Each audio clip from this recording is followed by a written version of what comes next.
Today, I'm really excited. I am joined with no other than Nick Boyer. I'm doing something different. So, for those who might know me or the way that I've trained since high school, I've actually not had a running coach specifically. I've been a member of some different running groups. So, I've ran with some different people. People have given me some advice along the road, but I've never had like someone who's dedicated to providing personalized training plans and insights for myself. I think like a lot of that has been just due to having a little bit of an ego as someone who coaches runners. I'm like, well, I could just coach myself. And it's gotten me a long way, but I have a big goal of breaking a sub 3 hour marathon.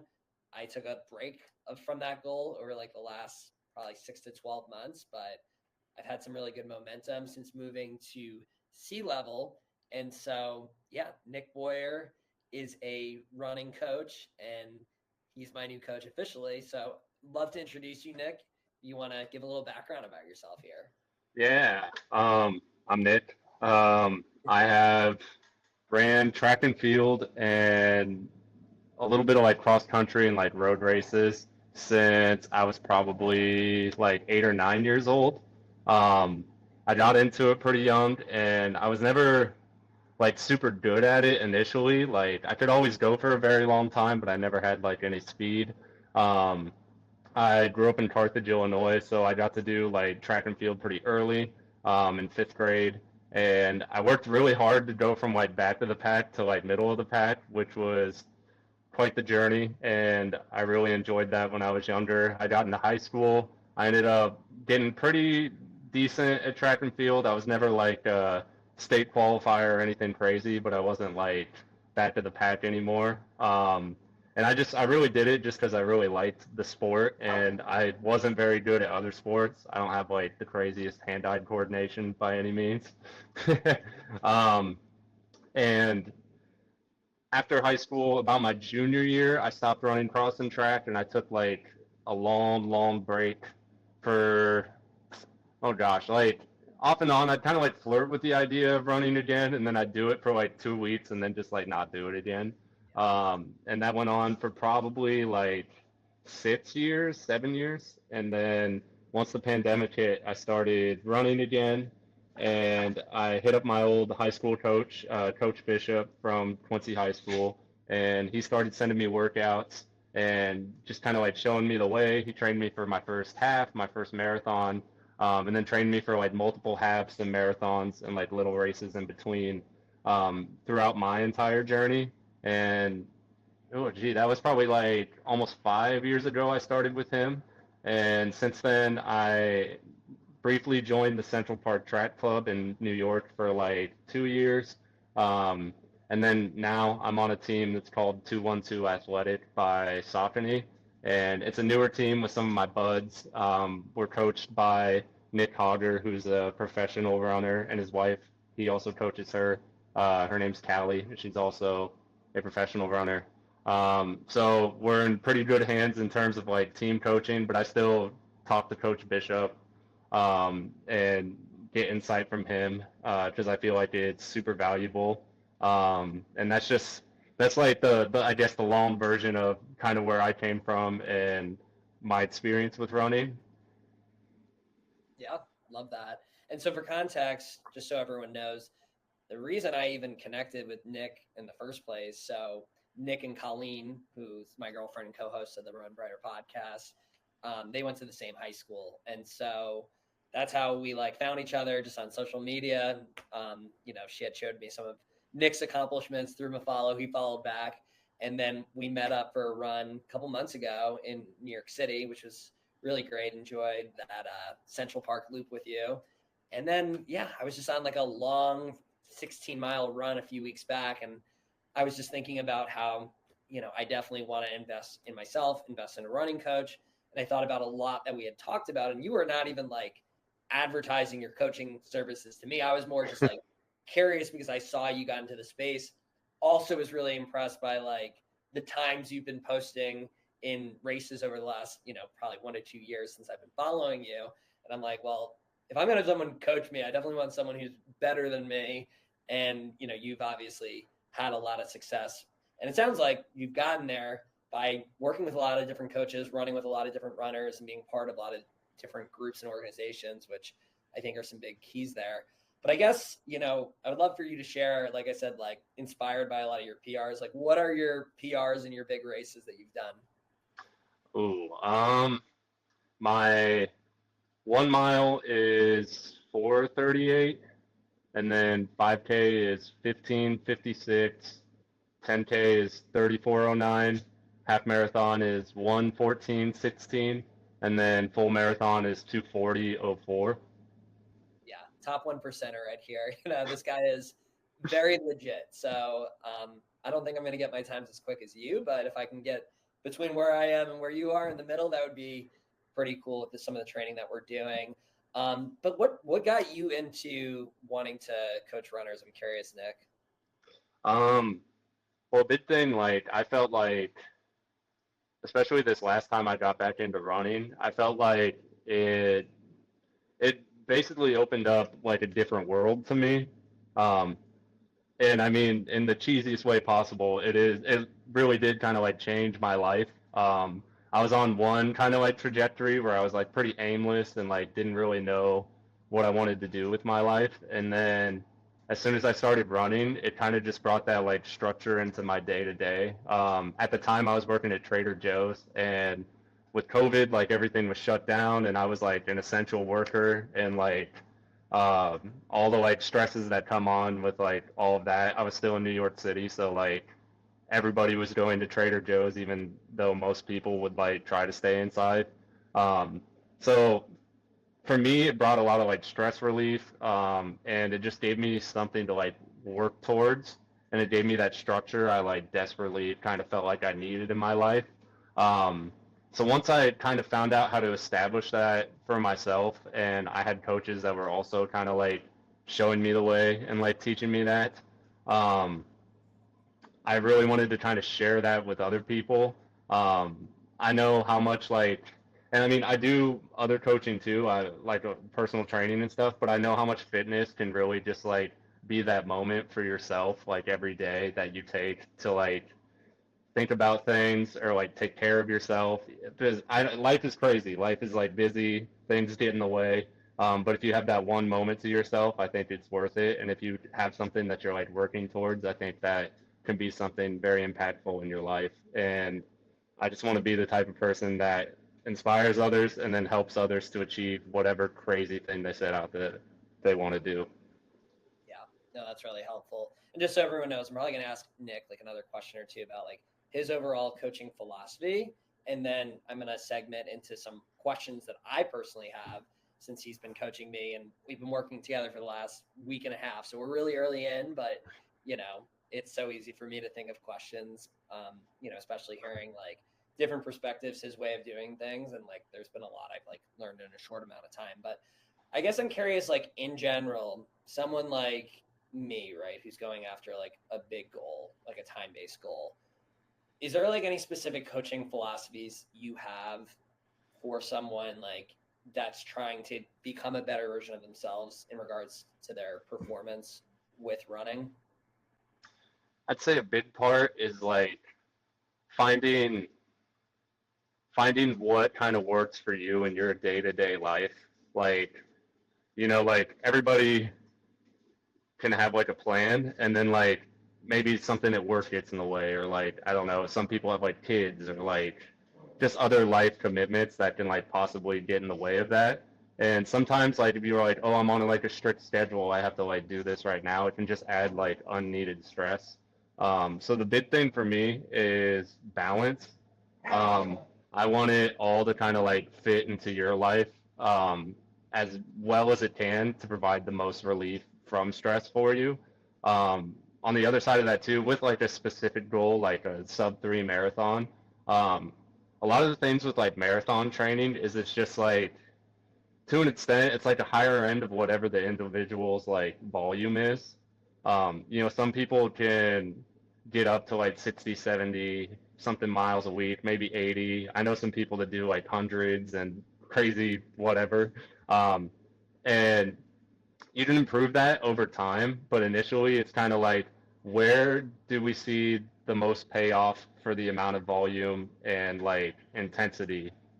So like if I'm talking to someone and after like a few weeks of training, they start to have like maybe like an injury flare up or they're just feeling like low energy or they're reporting any other signs, then like that's when I know it's time to kind of like take a step back, take like a deload week. And then you realize that's kind of like the higher end of their like limit right there.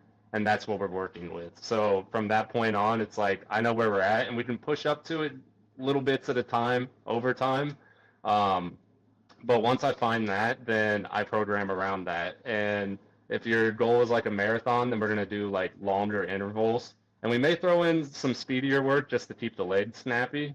But generally, most of what we do is going to be like long, like 1K, 1 mile, 2 mile, long tempo runs, targeted long runs, things of that nature. And then maybe strides and like if you're lucky, you do like an 800 or 400. That's really just to like produce faster legs. Um, that's not necessarily marathon specific, but it does help you to like find that ease in your stride and continue to keep up with your power while you're still marathon training. Yeah, that's really helpful there. And something that I'm really glad we're doing together within this training is the strength training piece. I mean, I've always done strength training, but I've really transparently enjoyed the strength training workouts that we've been doing. It just feels a lot more organized for one, but then also I just feel like when I'm going to the gym, like I'm leaving like soaking wet, like sweat wise, where I feel like the workouts I was doing, I'd pick two body parts and then I would just do like 3 sets of each. Now it's like these supersets and structure that you've been giving me has been really helpful.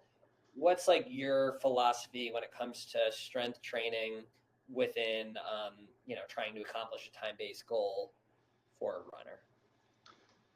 Initially, towards like the beginning of a plan, um, and somewhat towards the middle, I would always say during like base training or somewhere towards like the beginning of a marathon plan, you'll find that you do the most amount of strength training and you probably lift like your heaviest at that point. As time goes on and you start doing more miles, that's kind of when strength starts to like cut back a little bit. Um, and of course, you still want to go in there. You still want to keep that like routine maintenance on your body. For me, like I used to be kind of like a gym bro when I was younger for a little bit. Like I'd be like, oh, today I'm gonna like crush arms and tomorrow I'm gonna do chest. And I feel like I know a lot of people that would still work out that way, and that's totally fine. For running, like we do want to build some muscle and we do want to work on like power, and kind of like bulletproofing the body so we can one activate our muscles properly when we run, and two, um, I mean, strength training is good for like bone density. It's good for your joints. I like to also throw in like plyos and things like that. And I think that jump training is like really helpful for your tendons. And it's more or less like not necessarily the main focus of like running, but it is something that can be like a great aid to possibly like preventing injury as well as finding that like power in your stride when you're like really ripping some of those like marathon miles. Um, so that's mostly what I look at when it comes to that. And I also look at kind of like posture because like the stronger you are and the better posture you have, the more like upright you're going to be while you're running. And that's going to bring our forward lean from our feet versus like hinging at the hips. So those are just a few things that like I think are generally the main focus, like a lot of core, a lot of like full body like workouts within that. I try to hit each muscle group and focus mostly on compound movements. Um, and then as you get closer to your peak weeks, like strength will kind of like go down a little bit. Yeah, no, that's really, really helpful. Okay, cool. So those were like the just general questions that I wanted the whole audience to hear just regarding like philosophies on training as well as philosophies on strength training, that is. Now I want to get into some of my more specific questions around what I've been seeing with some of the training that we've been doing together. And just to make sure, like I'm approaching all of this really the right way. So, one thing that we talked about a little bit over text was just easy pace and how it's important to keep that just like at a conversational, comfortable pace. I find that for me, like my easy pace very much so can range. Some days if I feel like really fatigued, it's probably like a 9 to 9:30 pace. But if I like feel less fatigued, I can see my easy pace as low as like an 8 or 8:30, right? So it's like a pretty wide range. I think conditions also affect that, like the heat, the air quality, um, maybe like how I've been approaching my nutrition throughout that day. If I like drop the ball, my easy pace is probably gonna be a little slower, or like, if I did like a really hard strength training day the previous day. Is your thought like just fully ignore the pace and just really focus in on like that feel 100%? Or is there like a target you think that's worthwhile, as far as like you really don't want your easy pace to be faster than X or slower than Y, or a heart rate of X, heart rate of Y? What are your overall thoughts? I like to focus more on the effort instead of like the pace. Um, I I have a similar phenomenon where like some days like what feels easy is like one pace, and then what feels easy is a much slower pace than that on another day, depending on how like sore and tired I am. Yeah. Um, and generally like the easy days typically are just to build the aerobic system and continue to do like consistent work.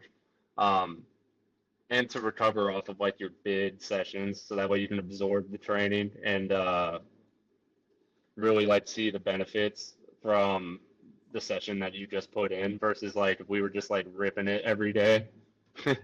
um, I mean, you'd probably be okay for a little bit, but you'd be so sore and like tired, you'd open yourself up to possible injuries or like over fatigue, central nervous system issues, stuff like that. Gotcha. No, that's really helpful there. And then, last week we did two speed workouts. The first one, I'm trying to remember what the workouts were, but I remember the one from early in the week was an interval workout where I was targeting paces that were quicker than my marathon pace or equivalent to the marathon pace. And there was just like a handful of reps on that. For me, like that workout I really enjoyed. I like found it to be like very attainable. And I hit my paces. It's kind of the same with yesterday's speed workout. That was a ladder. Again, it was all like faster. That was all at half marathon pace, and like had no issues there with that workout. The workout that really got me last week was the workout where I did 3 by 2 miles at marathon pace, and it was like 85 degrees when I did it. It was like after work. I just had like a busy morning, so I wasn't able to get it in the morning. And that whole time, I was just like slow of my goal. I was pretty close on the first two. I was probably like 5 to 10 seconds off, but that last 2 miles was like brutal, and I was like 30 to 40 seconds off. So I guess like when you hear something like that, what comes to mind? Do you think it was just like an off day? Do you think I need to approach those workouts differently, or perhaps like the workouts earlier in the week needs to be approached differently? Like what comes to mind for you when you hear something like that? For that one, just because you said it was hot that day, I do think that played a factor into fatiguing on the last rep. Um, I also feel like you said you worked before too. Yeah. That can also have a little bit of something to do with it. Like sometimes it's easier to get a workout done in the morning than it is in like the afternoon in terms of like energy levels. You just had a full day, and then after that you're about to run like marathon pace for a total of like 6 miles. And 85 degrees too. That's like insane. Generally, depending on uh, how hot it is outside, there's like a typical amount of like seconds you can add on to your time that will perceive like the same effort. So when I think about like you running in the heat, the fact that you hit marathon pace for the first two sets um, tells me that effort wise that was probably more than marathon pace, which is good because I mean that means you're fit. Um, then by the last one, I mean, you probably died out a little bit. That was probably a little bit slower than marathon pace, but that's probably the effort of what it would be like to like hit the wall. Yeah, interesting.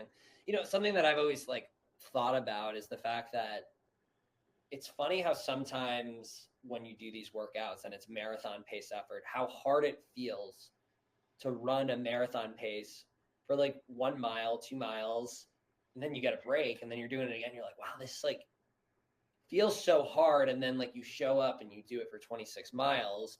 And obviously, like in the race setting, like there's adrenaline, you came off a taper, you're in really good shape. There's a lot of factors there, but like, is there any thought from your side outside of that, like why it feels so difficult sometimes to like hit those paces at such a shorter amount of time than like the race ultimately? I mean, if you really like, I'll take like your week specifically just because I have it pulled up here. Yeah. So you did like before that workout, you had 2 days of strength, you had a speed workout. In between that, you had like 8 easy miles. Yeah. So that's like already a lot of work for like the week, right? So then by the time we like hit that workout, um, in terms of intensity, that's kind of where it ends for the week, and then you're doing a long run after that. So if I had to take another guess too, like everything you do days before can like make a huge difference as to how that like workout turns out. Um, when I'm generally doing like hard sessions with my friends and we're running in the park, like there's been many times where like maybe one or two of us is like not feeling it and we did like drop from the workout or like we cut it slightly short because like it's just not like feeling right that day. And then when you like look back, it's like, okay, what did I do like this week and last week that like, like maybe I'm like really hitting that end in terms of like energy and what my output would be. Um, so that's something else to kind of like consider too. Um, and that's kind of the thing too with like training in blocks is it's like you build and you build for like maybe 3, 4, tops like 5 weeks, and then you take like a deload week, and then you go back for another 3, 4, 5 weeks, and then you hit another deload week. Um, and it took me a while to figure that out because I used to be one of those like hard-headed kind of like hard-nosed people that would try to like train as hard as I could every day. Like I was going to do the most amount of miles and I was going to hit all my workouts, tired or not, pain. What is that? Like, oh, my foot hurts, doesn't matter, yada, yada, yada. Um, and now it's kind of like how I view it. I mean, I took like 2 down weeks just because I had 2 races that week and I wanted to see what I could do. And then also like traveling, like I just went to Maine and came back, and 2 weeks ago I did the same thing. That kind of has like an effect on my like overall week. And before I'd kind of like stress and be like, oh, well, maybe I'm like not doing enough or blah, blah, blah. But like in reality, I'm doing everything I need to be doing because that's also taking a toll on my like training plan. And I need to not worry about the little things and focus on the things that I can control. Something I'm curious about as well here. So for my specific training, we started off last week with 44 miles. This week, it seems like we are targeting around the same amount of mileage. I guess I'm just curious, like, your thought as far as keeping the mileage steady after the first week. So what I was kind of looking for in the second week was to see how 2 weeks at like this volume felt for you. And then the other part was with the workouts, adding just like a bit more intensity in terms of like the big ladder workout yesterday. Um, and then also like the tempo from goal marathon pace working down to half pace. Um, I think all of that plus adding a mile on the long run is going to be, even though it's the same volume, just like slightly more of a challenge.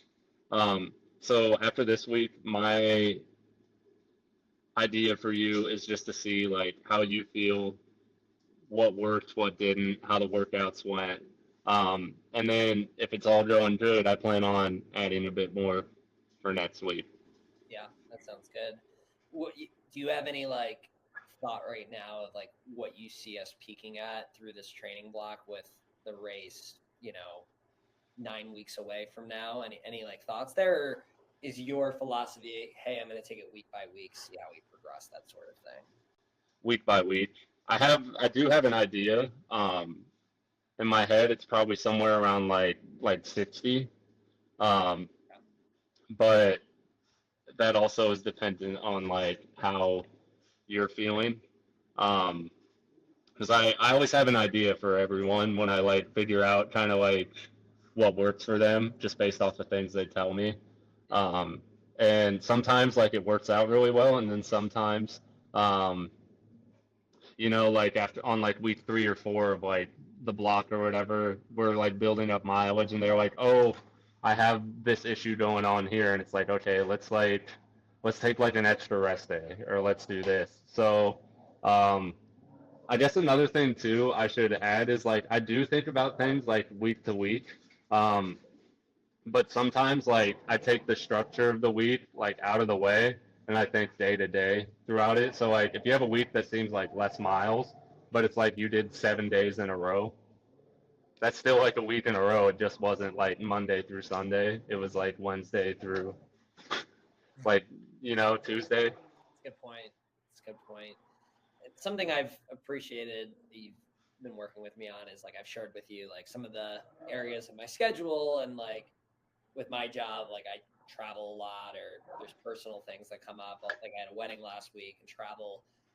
What are your like just overall thoughts when it comes to scheduling on these specific days? Like I know you outline it being like, hey, Monday I want you doing this, Tuesday I want you doing this. Is it more important to you that all the workouts are done in a week and you're giving yourself time to like recover between speed workouts and long runs, and the order is like less important? Or is it regimented in a specific way to be like, hey, like ideally we do want to do it in this order because like I think this is the best way to run this sort of training? It's a little bit of both because I take what somebody's week like typically looks like based on what they told me, and I schedule it out like best how I think you're gonna like recover off of these sessions. Yeah. However, like lots of people that I coach end up like traveling or having like work things, stuff like that. And the days are all kind of like they can be interchangeable. Like I do this with my own plan that my coach has for me. It's like he had our speed workout yesterday, but yesterday I was on a train for like 13 hours coming back from Maine. So it's like obviously I don't have time to do like 9 by 1K with like a minute rest in between. So I'm doing that today. And it's easier to just like switch that out. And yeah, maybe he had the workout specifically on Tuesday for a reason. And our next like big workout was going to be like Friday, and maybe I'll have a little less recovery time. But also like, if I was stressing to get up early that morning and like go make the 9 by 1K happen and then get on the train and sit there all day, I don't think that would have been like super productive for me. And I think it would have just added like extra stress versus like just taking the day of rest and like rearranging like what he had as a rest day as like the workout day. Yeah, that's a really good way to think about it for sure. And I'm hoping for me, like I think the last 2 weeks has just been like a little bit crazy with work and personal. I'm hoping I can just like ideally follow it the way that you put it in as many weeks as I can. But yeah, no, it's a really good way to think of it, and I think like we want to be adaptable with our training, no doubt. I guess from your end as well, like, and it's okay if you don't have anything here. I know I'm kind of putting you on the spot.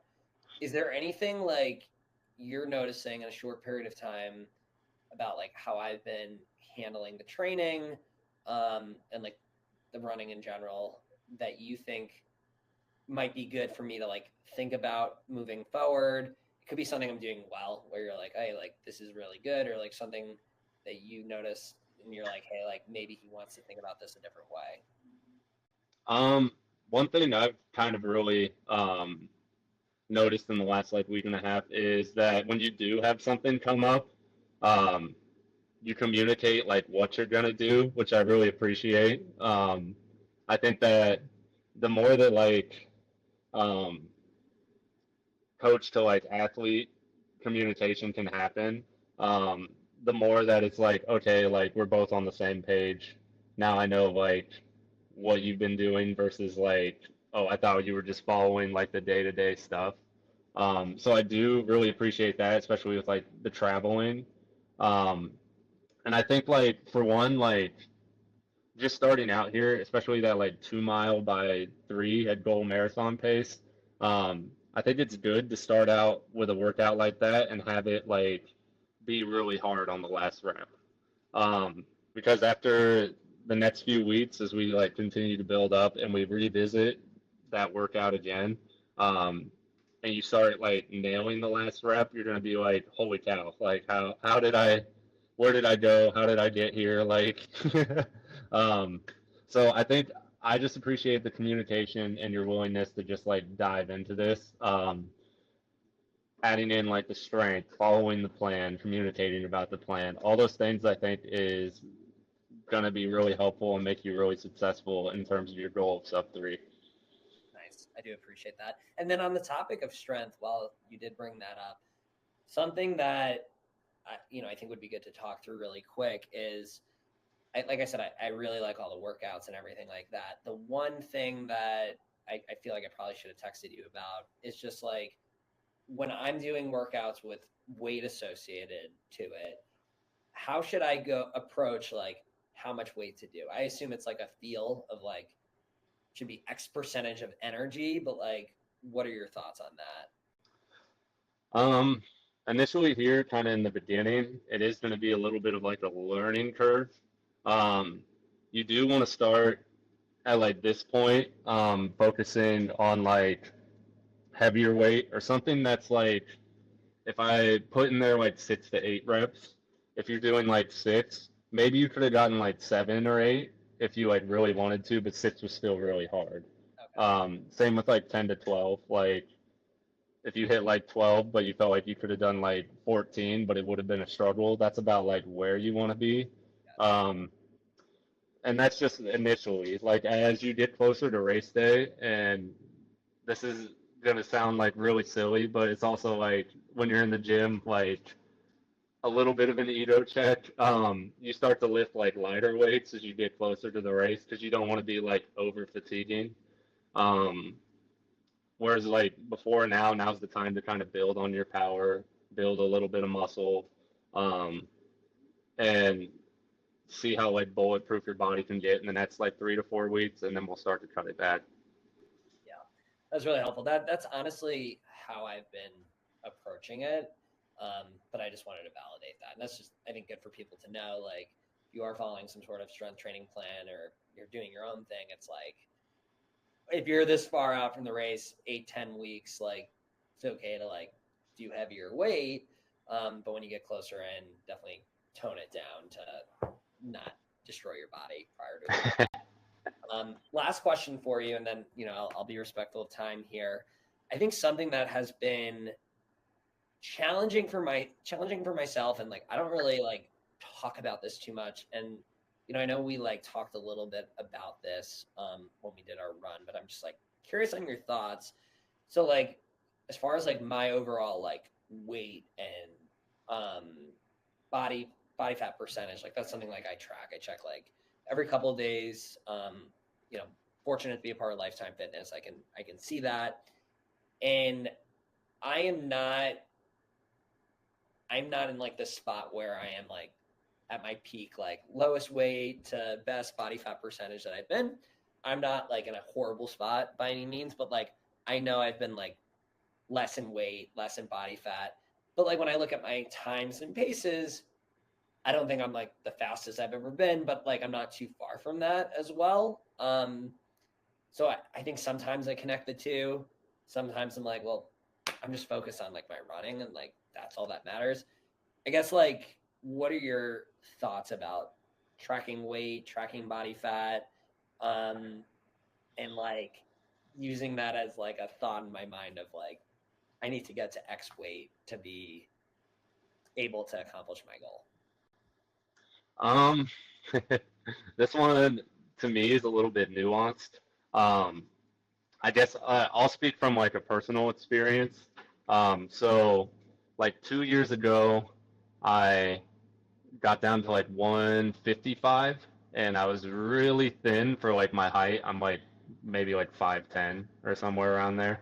Um, and I couldn't get any lower in weight than that. But at the same time, I was doing like hundreds of miles a week to like get there.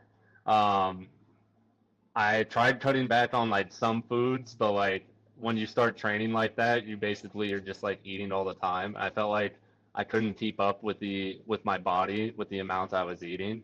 Um, and being that lightweight, I thought like, oh, like when I run the marathon, I'm gonna run this like massive PR. I'm doing all the things right. I I'm very light at this point. Like, oh, I'm gonna easily go like sub 240, if not like 230s. And I was running New York that year. And turns out after I tapered down and got ready for race day, I couldn't really get rid of the fatigue like I thought I could in like 2.5 weeks. Um, my body was stressed to the max. My legs were just like restless. It was really hard to like sleep at night. And I think some of this was due to the weight and some of it was due to the amount I was training, but I think both of them were kind of like hand in hand. Um, and so I was like really gung ho that it was just going to work out for me anyways, and I was just going to figure it out like day of, because I was already stressing at this point. And I ended up blowing up and running like 246 or 5 or something like that. And it wasn't the day I thought I was going to have, and I felt like I had to go back to the drawing board. And I mean, when I looked back on it, one, I was overtraining running, and by the time I had finished that marathon and tried to get back into running, I ended up with like really tight hips and like runner's knee, and I had really weak hips too. Um, so that's what kind of started me getting back into the gym.